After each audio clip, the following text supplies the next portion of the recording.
Welcome to our Boardroom Bites at 9 session this morning, titled Beyond the Turtle, which is Prof. Bonang Mohale's second book, looking at the thoughts on ethically principled leadership. The Prof is no stranger to our series before. He's a long-standing IDSA member from 1984, I believe, Prof, where you've got your first directorship role in April. He was telling us the story yesterday during our dry run, and that's such an amazing thing to know how long you've been around, and obviously your directorship experience guides us in the content that you put in both books, and also some of the wise wisdom you're going to share with us this morning while you talk to us around the issues of leadership, resilience, ethics, and how business and ourselves as individuals have a role to play in creating the future that we want. So, Prof, I'm going to hand over to you, and I will see everyone again during the Q&A. Vikashni, I hope you can hear me. Yes, we can hear you loud and clear. And you can see me as well, right? Yes. You never know with technology. Colleagues, good morning to every single solitary one of you. It's going to be quite a relaxed, nice conversation. Sisindi Swa Manzini, together with Vacation, who put all of this together, a wonderful, warm word of gratitude. They said I should really be myself because you guys are such amazing, wonderful, good quality people. And the difficult questions, Sisindi Swa said she will help with those. I think the value, the utility is really in the question and answers that we are going to have together. But let me just make some few comments, maybe as a start. So writing a book is always such an amazing and humbling experience, because being vulnerable, I think, is a sign of strength. So in those pages, I share with you and open myself about things that are near and dear to my heart. And right at the beginning, I genuinely believe that leadership is assumed, not assigned. So all of us in our respective fields, we are incredible, good quality human beings. And indeed, we are leaders because nobody is just one thing. So I'll talk a little bit about the book, and then I'll make maybe one or two examples, time permitting. I'll talk a little bit about the current situation at the moment, where the expert panel has just released their report on the 2 weeks in July of insurrection of rampant looting. A little bit about that, because it is contained in the book. And then there might be a little bit of the Zondo Commission report number 1, 2. And last night we got report number 3, volume 1 into Busasa. So I might touch a little bit about that so that there's a little bit of context as to why leadership genuinely matters. And then lastly, of course, if I still have time, I'll talk a little bit about the pandemic, because this is one in 100-year events, and all of us having spent probably 706 days of national lockdown, none of us can claim to be normal. The second thing that I thought maybe I should start is just put a word out there, and I'll just throw it out without any degree of granularity, that all of us begin to die when we are silent about things that genuinely matter. So the title is an African adage. Behold the turtle, comma, it only makes progress when its neck is stuck out. I could have chosen a Shakespeare title, but I chose an African adage, because when I walk into the room, I think people see an African. Then secondly, they see that I'm male, in case you also didn't notice. It is the same as the title of my first book. It's an African adage. And it says, lift as you rise. And it doesn't need any explanation, but when we have time, I might touch on it as a nice sequel and segue into Behold the Turtle. So all I try to do is really attempt to give a voice to our collective lived experiences as Africans, to chronicle, archive, and curate. My grandmother used to say, until and unless lions have their own storytellers, stories about hunting will always glorify the hunter.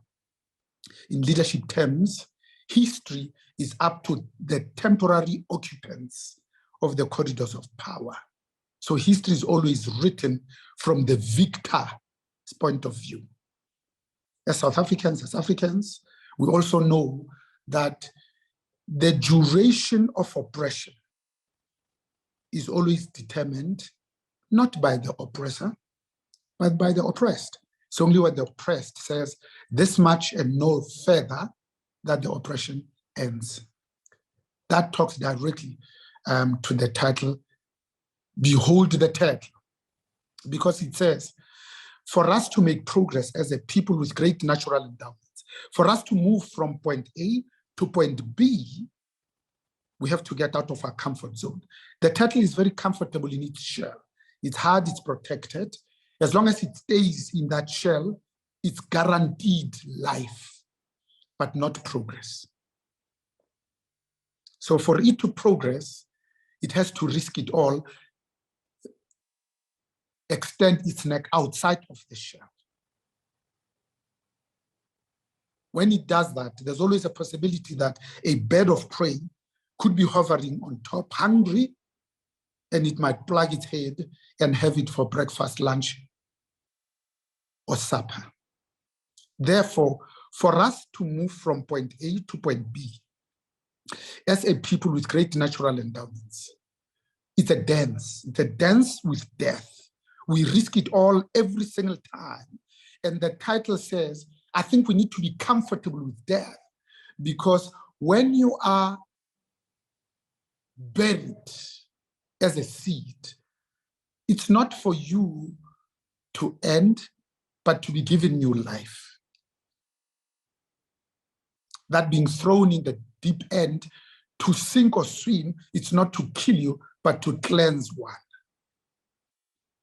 That, especially at this time, where in another month will be 28 years into our democracy on the 17th of April, when we went to the polls on the 27th of April, and on the 10th of May, we were blessed with the inauguration of our first democratically elected president, Rolihlahla Nelson Mandela.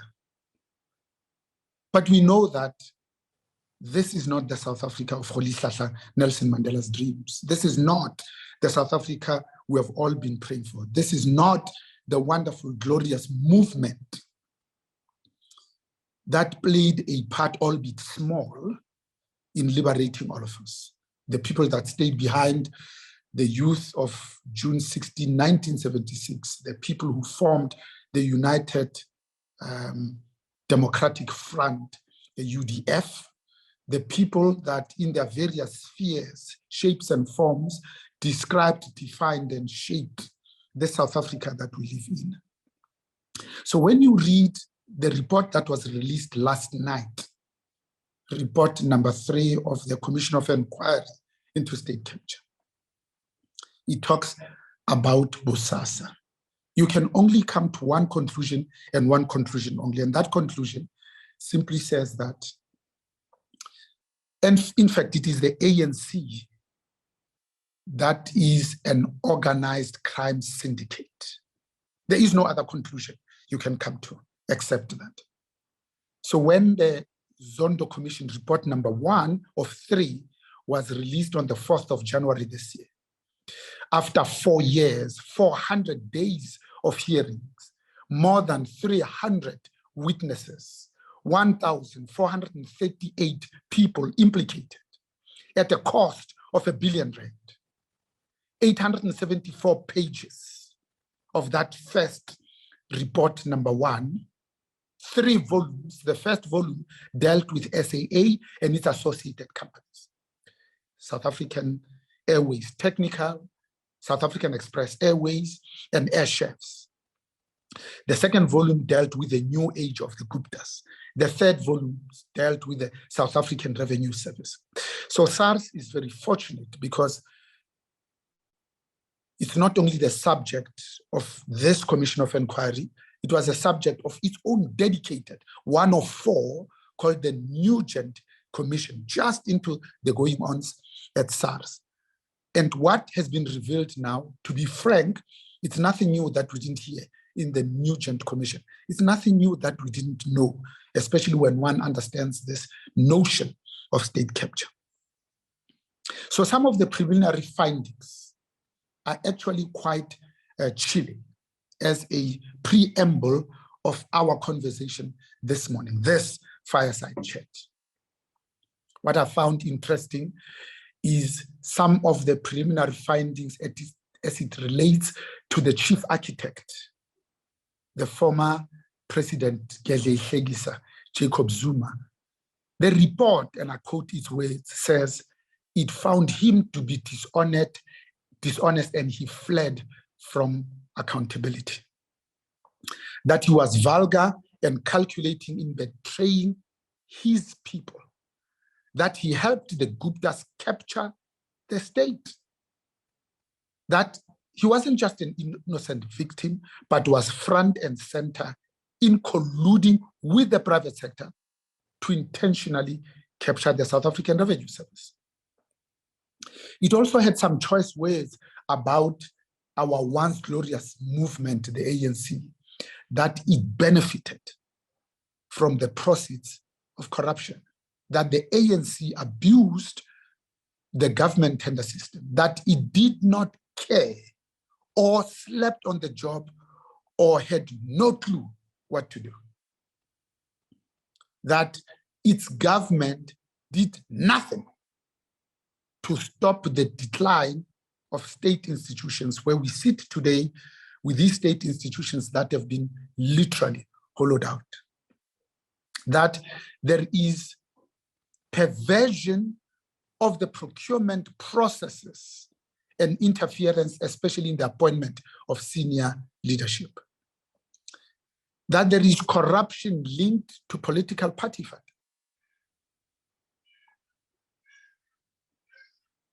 Saying that it is a matter of extreme concern that the evidence given at the commission establishes a link between the corrupt granting of tenders and political party financing.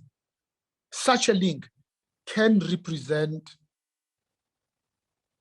an inconceivable situation where the political parties could issue tenders and by so doing find and fund themselves from the proceeds of crime.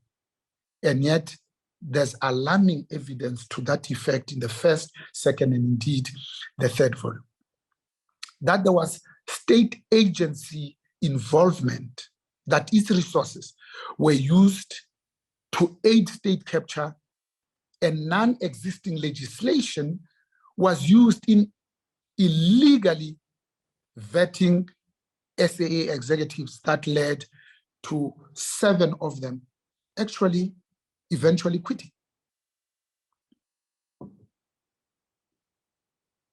That there is states' almost complete failure to prosecute corruption cases involving just the violations of the procurement of the Public Finance Management Act, or PFMA in short. Talking to members of the IOD, you know that it's only a public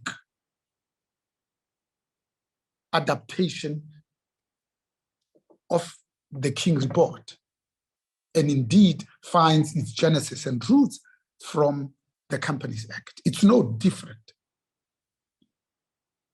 That the report itself directs the police to probe kickback claims against former Transport Minister at that time, Dipuo Peters.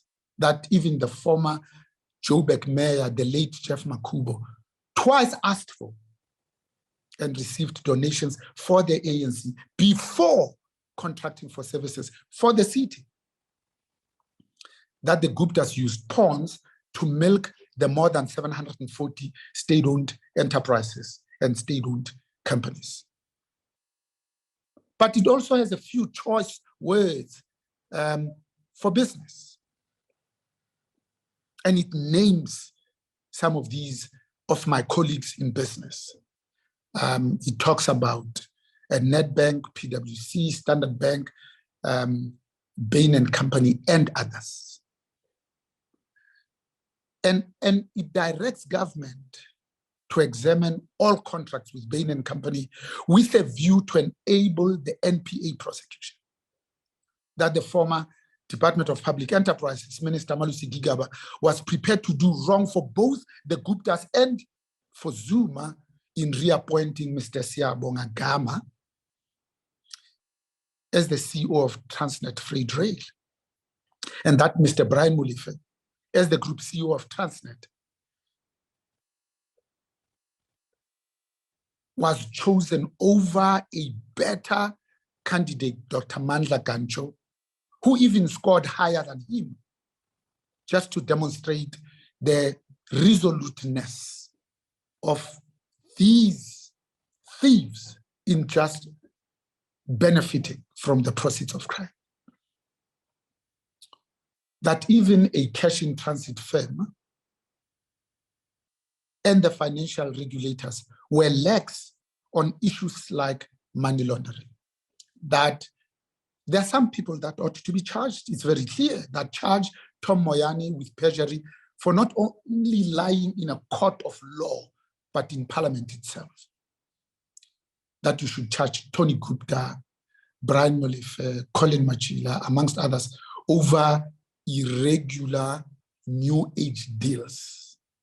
That Dudumian and her son, Talente, ought to be charged for corruption and incompetence. That regiments, capitals, Eric Wood and Niven Pillay, and the former SAA treasurer, Petulo Ramusibudi, ought to be charged for corruption. Another CASA, Mayor Kekwinana, a former non-executive director at the SAA, should also be charged. That Ms. Non Ntsasa Memela, the former South African Airways technical procurement head, should also be charged. He then recommends that we should find a system of rewarding whistleblowers. So as business, of course, we are embarrassed by the naming of some of our colleagues, but we are determined to support all the recommendation of Zondo 1, 2, and 3.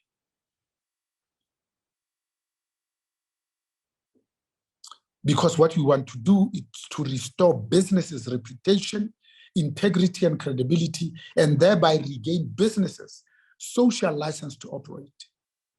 So, of course, we support the rewarding of whistleblowers, but we want to go further and say we need to employ these whistleblowers in our own companies. That we support the overarching recommendation that, again, is very clear, crisp, concise, and precise. That a national charter against corruption be adopted by government, the business sector, labor, and all the relevant stakeholders, and that an independent public procurement inspectorate, anti-corruption agency, including a council and a litigation unit and a tribunal and a court of appeal be established. And let me end by saying, for us as business, we've been very clear that all the 1,438 named individuals must be charged, convicted, they must be sentenced and serve time. So I touch on these in my book really as a demonstration that to end state capture depends on you and I, not on anybody else. That today we say we've got the best constitution in the world, not because we are clever, but because we stole unashamedly. And if you really want to measure the beauty and the magnificence of our Constitution, you have to look just at the one-pager preamble. And it starts by saying, we the people, my words, not the politicians. It says, recognizing the past injustices. And at the middle, it then promises and guarantees the three principles that are absolutely cardinal in defining who you are as a people with great natural endowments. This notion of a constitutional democracy, the democratic principle, social justice, and fundamental human rights. Under fundamental human rights, it guarantees the three freedoms of speech, of association. But the one that we don't talk about often is the freedom from hunger. And then towards the end, it implores and mandates you and I to correct these past injustices, not the politicians. Hence, behold the title. We need to risk it all, extend our neck, like our leaders did, who were middle class, Reginald Oliver Tambo, Rolihlahla Nelson Mandela, a legal practice in downtown Joburg, Chancellor House. They could have done well, but they knew and understood that they can't be free until all the Black people are free. And for that, they risked 27 years in prison for your and my freedom. To do what? So that we are not silent at times and periods like this. And our preamble then ends with a hymn by Enoch Sontongwa, 1846, the healing song, Nkosi Sikelele Africa. God, save Africa, save its leaders, save its people. So if I look at the time, before I go to questions and comments, it's about 20 minutes, maybe just one line to show how sitting ducks we have become in a country of our forebears. So the 2 weeks in July, just a few comments. I think in the book I say, we should have known and anticipated that when you plan to imprison a former president who's also been head of the military intelligence of the ANC in exile, that there are some people that he has paid in the 9 wasted years, where 1.5 trillion South African rands was stolen in just 5 years. Where on average in that 9 wasted years, we've been siphoning off on average 200 billion a year, every year, just to the 2 Zubda families. Especially because we had a process that led to that. When he was found to have been guilty of a contempt of court, it was already 4 months of our preparations of jailing a former president. When the Apex Court wrote to him and said, what do you think should be the sentence for your contempt of court? We should have started making preparations because there was no other option other than he's going to spend some time in jail. So the greatest disappointment in that 2 weeks in July of rampant looting is that all of us suffered from this collective trauma where the people who are constitutionally mandated to protect us did absolutely nothing. They stood by and folded their arms. So there are 3 pockets of people that participated in that absolute madness, other than the fact it is and was indeed an insurrection, by those people who are fighting back because they've got money. I mean, if you've stolen the amount of money that they have, it means nothing for you to spend 30 million rand to get the best legal counsel to keep you from going to jail. And what is government doing? They have to reprioritize expenditure from other government departments to be able to afford their own legal counsel. So it's like government brings to this fight a penknife when these people that benefited, agitated, and orchestrated state capture bring to this fight an AK-47. You can see it's no match. So the first group of people that participated, of course, are the dirty dozen, the people who planned for this. The second, and it's a minority. The second group is almost 80% in the middle, who stole out of absolute desperation. And then, of course, there's a group, also a small minority, who are just pure criminals, who went and took flat screens, TVs, and were trying to put them in their cars and couldn't fit in the boot of their cars. And we saw the pictures, and that shamed all of us to say, is this who we have become and what we've become? I end here by saying, you see, that's what happens when there's lack of leadership. Because we chose deliberately, consciously, and purposefully to have a smaller South African police service that is nonetheless intelligence-led. So instead of spending money on intelligence, we stole it and ate it. So today, as we speak, we have 180,000 members of SAPS. During the 2 weeks in July, that number was closer to 150,000. By comparison, the private security industry has 550,000 people. So it's not that there wasn't even intelligence shared, because all of us read on social media what these people were planning. It's that we didn't even have capacity in the SAPS to process this intelligence report when we get it. Once we have processed to understand it, what then were we going to do proactively to prevent this? Or when it erupts, that we are seen to be acting. Because the police, women and men that we're sending out there did not even have enough police cars. They didn't even have enough bulletproof vests. They didn't even have enough rubber bullets. They didn't even have enough tear gas canisters. So they went there already mortally wounded, knowing that they couldn't match the firepower of these looters who, for the first time in the history of this country, were armed.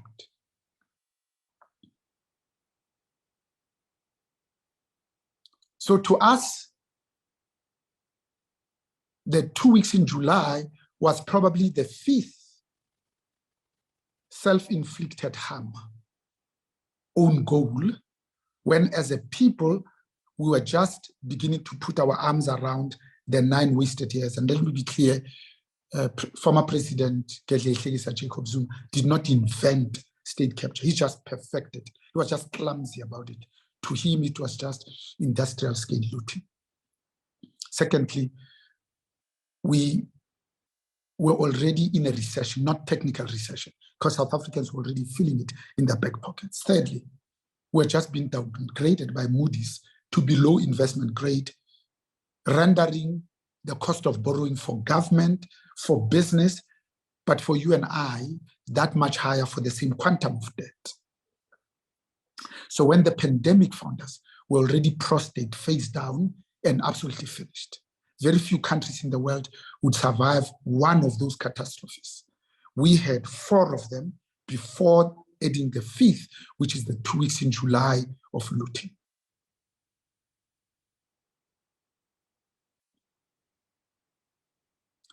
Maybe, just maybe, as an eternal optimist, when all of us can be like this turtle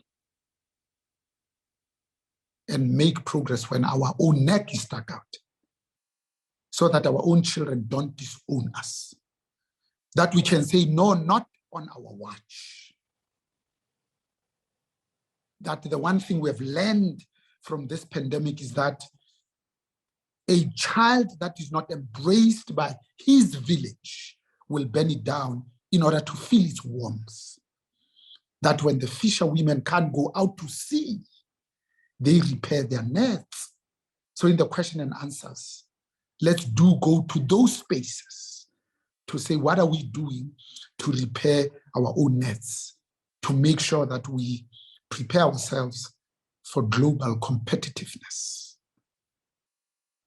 My dear sister, Vikeshni and Sindiswa, I am happy to to take a pause, 30 minutes into this laying the foundation, as it were, so that we can engage, interact, and interface.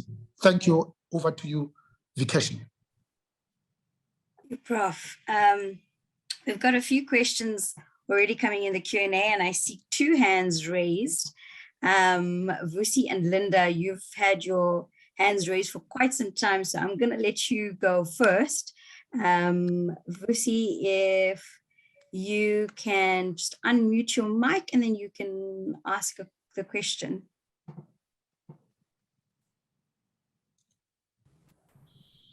Hi, Vikesh. How are you? Good, in yourself? I'm fine. My question is really about the process of appointing directors in the state-owned entities. My understanding is that those directors were appointed by the cabinet. How was it that the Guptas managed to manipulate the entire cabinet in appointing those kind of directors? It's said that you know, some of the people ended up being tainted and thinking that the process was above board, when in actual fact it wasn't, because of this hidden hand that the cabinet just ignored, or I don't know whether we're the party of that hand. Can just ask the professor to really tell us, how was that possible? The entire cabinet of the Republic of South Africa being caught up by a family of 3 brothers, really. I just want you to hear the Prof's comment on that one. It's not a question, I just need comment. Vusi, thank you very much for that, my brother. I think you have hit the nail on the head. And I think to attempt to answer that question, let me go back to how state capture works, because if we understand that, we'll understand how it was possible. It rests on 4 legs. Number 1 is to ensure that you create a shadow state where cabinet is no longer the fulcrum of decision-making. Number 2, it is about repurposing the more than 740 state-owned enterprises and state-owned companies. Repurpose them for what? Not for providing jobs, not for improving the quality of lives of the majority of our people, not for providing skills like the National Party government did in using Transnet to create especially vocational skills, but to aid and abet state capture. Thirdly, it's about replacing the good people with the bad people, good cops with bad cops. So where the people who know what is going on with a demonstrable track record, who have experience, who have been directors probably for 30 years themselves, are actually gotten rid of, to be replaced by people whose only claim to fame is aiding and abetting state capture. Lastly, you're now not satisfied from stealing by drinking on the tap. You now want to drink from the fire hose, and you want to capture national treasury because it owns 2 entities. 1, the South African Revenue Service. Number 2, it also owns the largest asset manager in the continent called the PIC, which in 2010 had more than 2 trillion South African rands assets under management. So if you understand the modality of how state capture works, then you'll understand why SAA non-executive directors, all of them resigned, chaired by Cheryl Carolus, because they'd given up. They could see that they don't want to be part of this looting. When you understand that, you could understand why 4 African leaders, 6 months into their jobs at Eskom, led by Tsiviso Matuna, were fired 6 months into the job for refusing to sign an optimum coal contract to the Gupta brothers. The 4 of them collectively had 100 years of experience. And yet, as a country, we have a law that says we are for broad-based Black economic empowerment. and employment equity and transformation in general. Lastly, you could also understand why former President Jacob Zuma didn't survive one, but no less than 8 motions of no confidence in this cabinet that are supposed to appoint these non-executive directors. That's why when I started, I said, when you read Zondo Commission Report number 3 that deals with Busasa, and you listen to Angelo Agrisi's Black Book chronicling the people that were on the payroll of Busasa, that in less than 10 years were awarded 14 billion rands, you would understand why indeed it was possible. And the statement I made, and I didn't make it lightly, is the one that says,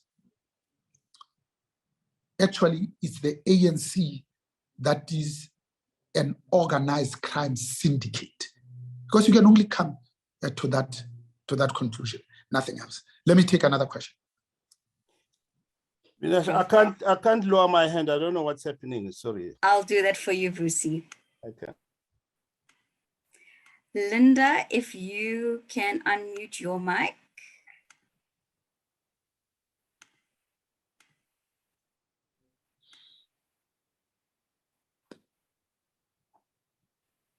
Linda, is that working for you? Okay, in the meantime, while Linda unmutes her mic, a question from Sepo. How can we as ordinary citizens make an impact on changing the current trajectory of the plunder of resources, both in the public and private sector? Does your book offer some insights on this? In fact, one thing that is different about Behold the Turtle is that it proffers some solutions on almost every single solitary one of the issues that I raise. But for the sake of this conversation, it says, how can we make sure that it doesn't happen in our name? I'm reminded of an African scholar who's also a Nobel Peace Laureate, who says, only in Africa will the thieves regroup to continue the looting, and the young will be celebrating them. So what can we do is to stop electing people who have been proven to be thieves. 2, we need to stop shunning politics, because politics determines economics. Nature does not allow a vacuum. Therefore, when the good people run away from politics because they will be tainted and be reputationally damaged, they leave space for the thieves and the criminals to occupy that space. I hate politics with a passion. I stick to my lane. I'm a businessman. But the good amongst us, like the Tsepos and the Vusis of this world, should enter that environment to cure the ills and the evils that we've seen. But also, as I end, we need to realize that politicians work for us because we voted them in, we elected them. They take instructions from us. If you live in Alexander, you should know who your counselor is and call that counselor when the sewage is bubbling and there's no water and the electricity has been switched off, to say, you are paid to do this, attend to it. And if they don't, the next opportunity you get somebody else who will be able to do that. We are not innocent bystanders. We are not passive recipients. We are active participants in our own fate. Let me take another question. Thank you. So a question from Vuyolewa, I hope I said that right.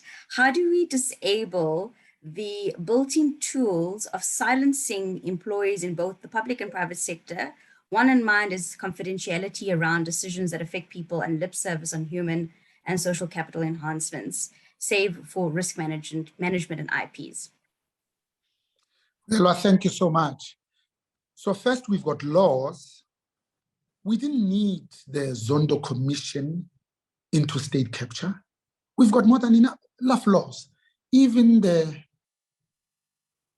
criminal justice system ought to be kicked into operation. Criminal law says you can't take things that don't belong to you and get away with it. We've got anti-bribery, stealing and cheating legislation. We are signatories to Foreign Corrupt Practices Act. We've got the Financial Intelligence Center Act, or FICA in short. We've got so many laws that any one of those had we picked and not charge the former president with 87 counts, note them, but charge the former president with 4. That you have absolute evidence, you go through, instead of waiting 20 years that we have waited for, and get conviction. We should have learned from other countries that some of the Italian mafias, because they buy everybody, including the police and sometimes even the judges in Italy, to get Pablo into prison, they looked for a simple loophole and say, the whole country can see how much money you've got, you're spending it liberally, but you haven't paid tax, and he was convicted on tax evasion. And that's what we should be doing. Lastly, the Zondo Commission says we should find a system of rewarding whistleblowers. We've got a whole law that encourages whistleblowing in private companies, but also in the public sector. And one of the first things he says, once you have been the one that has made a public disclosure, it's called the Public Disclosure Act, you are entitled to state protection. Babida was killed because we knew that she had made a public disclosure about the going-ons in the Gauteng government, but we offered her no protection whatsoever. Even after she has been killed, people like Arthur Williams have now skipped the country because they are fearing for their safeties. Because the people we have charged with the responsibility of protecting these whistleblowers are the very same people that are looting. It's like putting the wolf in charge of the sheep, or trying to get the turkey excited about Christmas. So Vuyelwa, I think we need collectively to say we are much more than what we have become, not in our name, that you can't steal 250 million rand in Free State to remove the asbestos on the roofs of your own people, Black people. And the actual job itself, now we know, should have cost 21 million. You steal 250 million.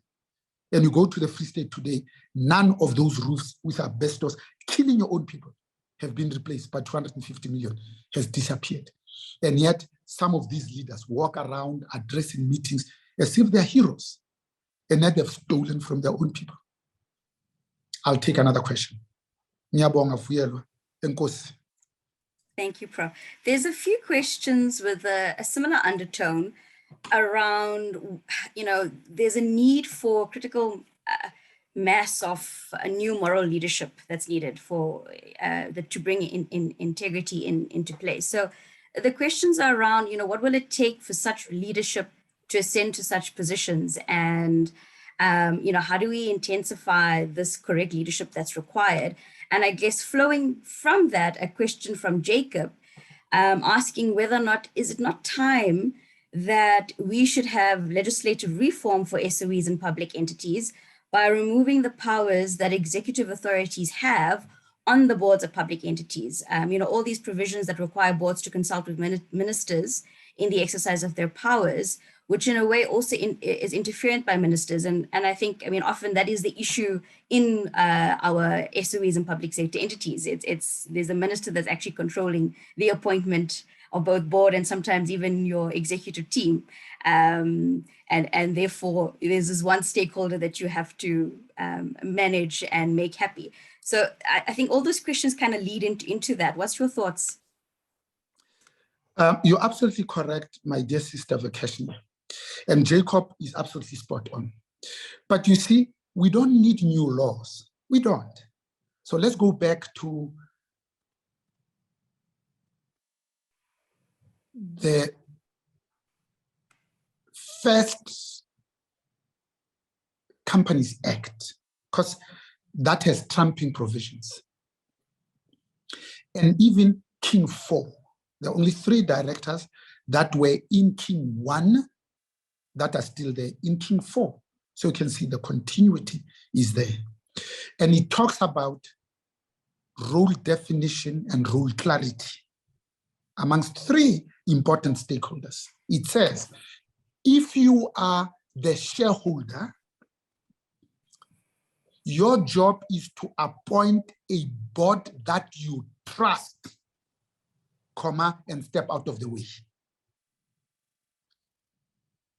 Secondly, it says, if you are the board, your job is to understand in the public sector the shareholder compact as to what the shareholder wants. And then you appoint a CEO that is up to the task, comma, and step out of the way. As a board, you can't appoint the CEO's team, like the CFO, for instance. Because if you do, after a few months, when the company is in the red, and you want to hold the CEO finally accountable, the CEO's excuse me, but the CFO that you gave me is useless. Therefore, one of the key things of a CEO is to put a team that is equal to the task. Choose your own team so that there are no holes to hide, which then brings me to the job of the executives, starting with the CEO, because I've already started. And then the CEO is to say, now my board have given me my matching orders. I know how much money I have to deliver at the end of the year. Who's going to help me? And you go and get that team. It's as simple as all that. We're not even implementing that. There was an entire commission, public sector commission, where when Minister Malusi Gigaba was the Minister of Public Enterprises, they were looking at how they could appoint CFOs of public entities. Because there's a perverse incentive. The reason why, Jacob, you are not probably the CEO of Transnet, it's because the ANC has a system of cadre deployment. If they were giving us their best cadres, would have left them alone, but they are giving us absolutely the worst. Because there's a perverse incentive that says, if we put it as Brian Molife, we are also trying to raise funds to run elections, but also to pay our staff at Lutuli House. So when we put our own people there, we can say to them, 5-10% of your total cost to company, you must have a stop order to the organization so that we are not seen to be still going to the so-called white monopoly capital to raise funds. That's at the root of this. So part of it is just implement what we've got. Let me just throw one more, which is, what is our understanding of our fiduciary responsibility as directors of these companies? And again, in the Companies Act, in King 1 up to King 4, but let me read the one that comes from the Public Finance Management Act. It says, fiduciary responsibility is defined as acting in the best interest of the entity, comma, and not in the interest of the shareholder, nor in the best interest of the employees. If you understood only that, you'll do your job without any fear of favor, fear of retributions or reprisals. But the first question says, but what type of leadership do we want? Vikesh, first of all, we need to say, when you accept that you are a leader, it comes with certain things. Number one, it presupposes followership. You can't lead yourself. And for you to command some followerships, it needs at least 3 things. Number one, some sort of a compelling vision. Even the Bible says, Where there is no vision, the people perish. So the vision says, I'm taking you to a place where on a composite basis is substantially better than where you are today. That's what I'll follow. Number two, it says you need courage. Courage of your own convictions. Courage to speak truth to power, irrespective of the consequences. There are many people who are working in the public sector who owe their job to the people that have appointed them and say, I could say this, but you know what?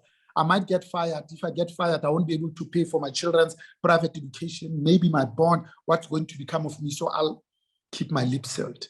That's not leadership. Leadership requires courage. Mandela had everything going for him, let alone the fact that he was a handsome young boy. But he gave it up to go spend 27 years at Robben Island. That's leadership. Thirdly, that's the one we don't talk about often.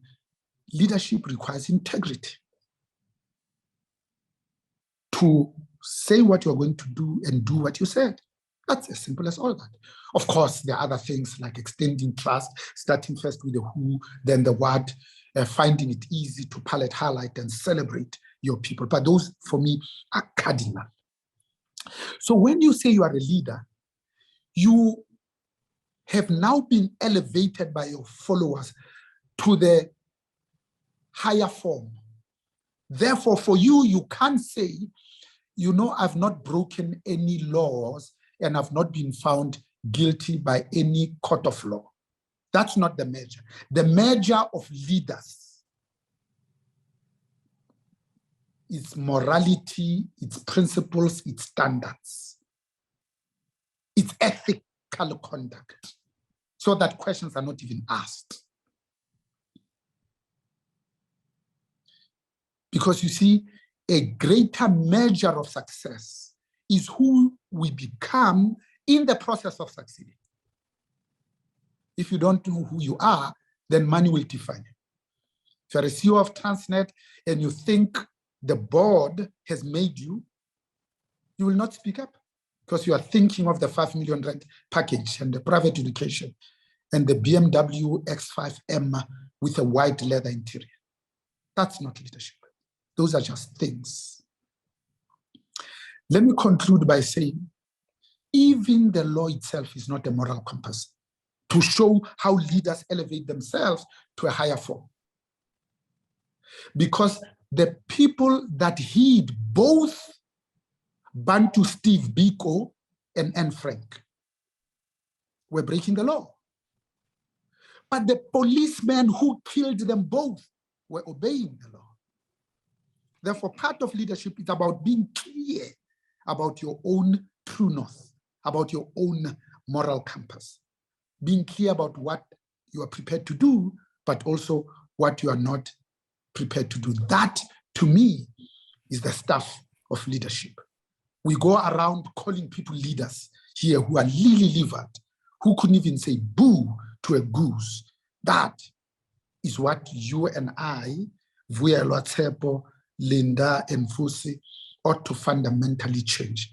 To say when we step where angels fear to tread, and we look at ourselves in the mirror absolutely naked and say, I want to enter the realm of leadership, it comes with certain packages. And part of that is you have to love your people to lead them. If you love your people, you can't steal from them. Let me take another question. Vikesh, I'll be guided by you. Thanks, Prof. We've got just about 5 minutes left. Bongani, you've had your hand raised for a while, so I'm going to let you ask your question. But before I go there, what you said now, I think resonates as some of the key takeaways, I think, Prof, around what leadership requires. And you mentioned earlier about fiduciary duties. And I mean, I think it's clearly known everywhere, whether in the King reports and in other legislation, that you need to act in the best interests of the entity. Do you think, do directors just don't know that? Is it a lack of training and understanding? Or is it because we've actually got the wrong people in these roles where they're not actually bothered by the fact that that's actually what their duty is? So that's my question to you. And then Bongani, you can ask your question as well. And Prof, maybe you can answer both. Thank you, Vikeshni. Good morning, Prof. Thank you for a wonderful session. You know, it's thought-provoking, and it makes one wonders and think of a lot of things that why things have gone wrong, why some have not gone wrong. Prof, you touched on the riots that took place last year in July. And while at the same time, I have been reading the book, the Super Afrikaners, Inside the Afrikaner Broederbond.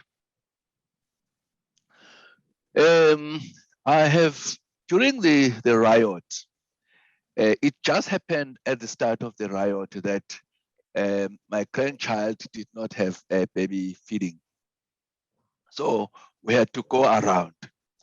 While going around, you will find in these urban areas, one police van controlling the situation, but in other areas, you will not find any police van. A typical example, we even went to one of the shops. You could see that these people wanted to protect their property. They had the security guards heavily armed, and they were allowing people to shop whatever they could find in the shop. Comes to the industrial areas, there is police station hardly a kilometer away from the industrial area. There is a public order police how many 100 meters away, and people were looting. These owners of these companies, they did not even dare to bring security to protect their own. Then this thing went on and on and on. I was asking myself, we were talking, I said, you know what? There is element of of frustration from the events that have happened leading to the arrest of the former president. Yes, we agree. 2, there is an element of theft. 3, there is an element of those who are very hungry. But the last one, I said, this is our thinking. I said, no, there is a deliberate effort by the owners of these institutions that are being looted. One, why are they not even trying to bring in order? Because they've got their own security companies and they're heavily armed. Just give a thought around that, Prof. Babwami, you have hit the nail on the head. For the private companies, like the Velu Logistics warehouse that was burned, they couldn't bring their own private security because there are South African police services who are paid to protect this property, and it is entrenched in the constitution. But you see, by the 19th of July, more than 354 lives had been lost. 150,000 jobs were already at risk. 5,000 informal traders had their goods already stolen, stalls destroyed. 148 schools were vandalized or have had equipment stolen, while one school was destroyed in a fire in KwaZulu-Natal within the first hour of this madness. 40,000 businesses were affected. 200 shopping centers were looted and damaged. 3,000 stores were looted. 300 bank and post office outlets were vandalized. 1,400 ATMs with 120 million rand was stolen. 161 liquor outlets. 113 communications infrastructure was significantly damaged. 11 warehouses, 8 factories, with 1.5 billion worth of stock that was just stolen in KwaZulu-Natal in one shop, Massmart, 1.3 billion of stock just walked. 20 billion GDP was lost in KwaZulu-Natal, 50 billion nationally. Even 1.5 million rounds of ammunition was stolen from a container at the prospecting depot, Clicks United Pharmaceutical Distributors was not barred this madness. In the interest of time, you can see that this looting took us 20 years. Vikashni, on your question, maybe just a few sound bites. You see, Jackie Slebi knew that he was stealing from his people. Jacob Zuma knew that he was stealing from his people. The people who are CEOs at Transnet, aided and abetted state capture, were promoted. Brian Molefe and Anosh C, they did such a wonderful job of stealing at Transnet. They were promoted to go and do the same stealing, both of them in tandem, at Eskom. So as I conclude, remember that the other fiduciary responsibility and the duties of directors talks about the duty of care, skill, and diligence. So if you are incompetent, you can be charged. But the one we don't talk about is the duty of faith. Faith of the ordinary public in the companies, in business. At the moment, a lot of South Africans have lost faith. That's why we need to work that much harder to restore that reputation, that integrity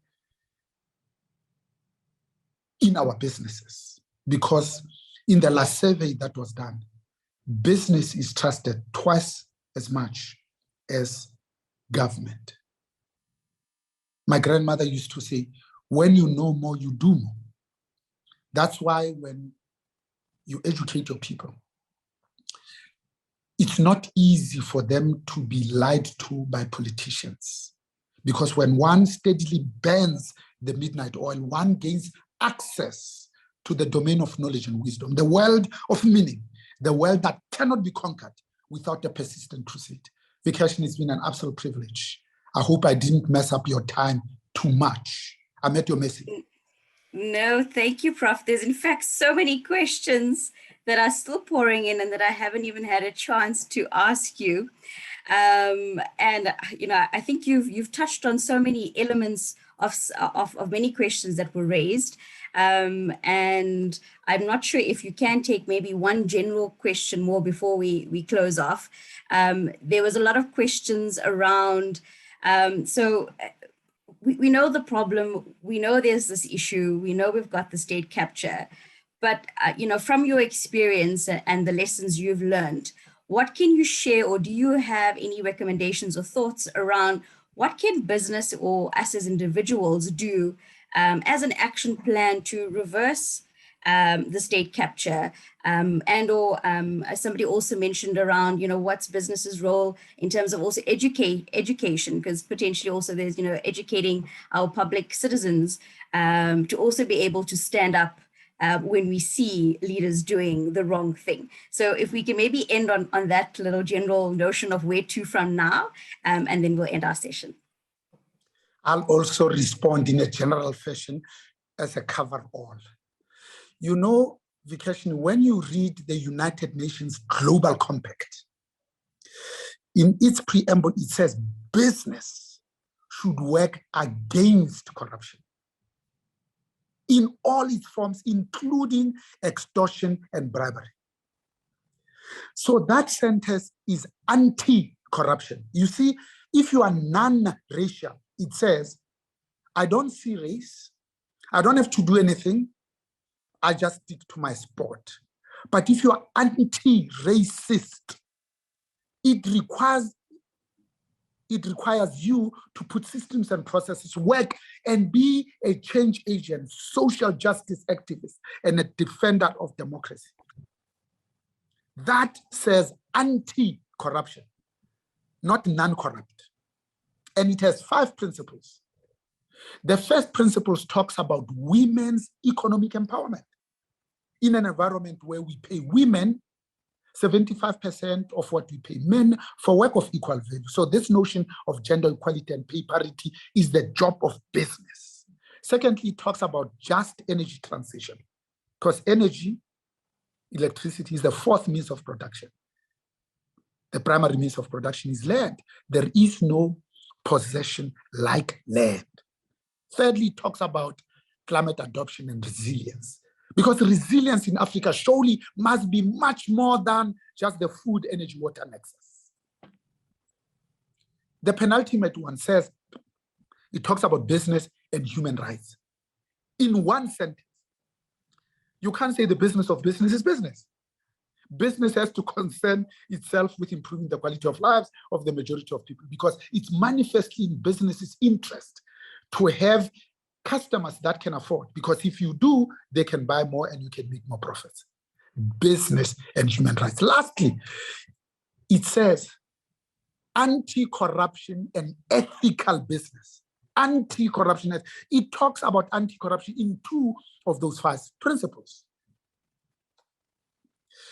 So let me end, Vikeshni, by saying business must continue to do well by doing good. Because we know that when business does well, society also does well. That business cannot be an island of prosperity in a sea of poverty. That is a problem when your own employees cannot afford the goods and services that you provide. That there's a role for all of us as business people, either as entrepreneurs working for the public sector or in the private sector. And when we can transform business, South Africa will be transformed. Pre-COVID, business employed 16.5 million people. All three tiers of government, 2.3 million people. Only 16 million of us are gainfully employed now as we speak, and yet 17 million are on social security. The math doesn't add up. When we opened up the socio-economic stimulus as a response to the pandemic, and we provide not the 500 billion, the 350, 14 million people applied, and 11 million were granted. So 28 million people are on social security. 46% of South Africans are on social security. 98% of the students in Fort Hare are on NSFAS. 10 million young people are not in education, employment, and training. 6 million young people don't know their fathers. Only 30% of households have both a mother and a father. The single biggest risk that's confronting us today, of course, is youth unemployment, because it will burn this country up. Number two is the ESCOM debt that's approaching 500 billion. So we have to create jobs to have an outsized and oversized impact. But also we need to transform so that these businesses look like us. Vikeshni, thank you, my dear. Thank you so much, Prof, for joining us this morning. I think it was a riveting session, as I can see from the comments coming through in the comment box and the number of questions that are there.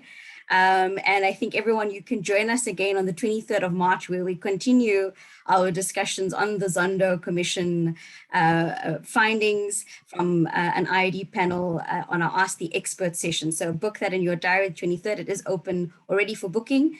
And we'll have about 2 hours there to spend to talk to and discuss some of the findings there with our very own Pami Natterson, our CEO, Auntie Romalo from our King Committee Chair, as well as Advocate Fame McAdam. So join us for that, where we can continue, I think, some of the questions that are being asked in today's session.